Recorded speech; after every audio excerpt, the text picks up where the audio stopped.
You ask Tiger to solve. This deals with linear equations with one unknown. The final result is y equals -43/10. Let's solve it step by step. Simplify the expression. Expand the parentheses. Simplify the arithmetic.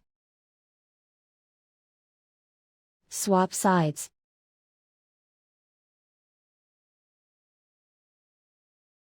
Group all constants on the right side of the equation.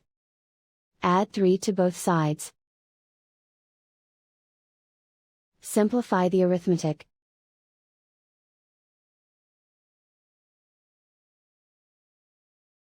Isolate the y. Divide both sides by -10.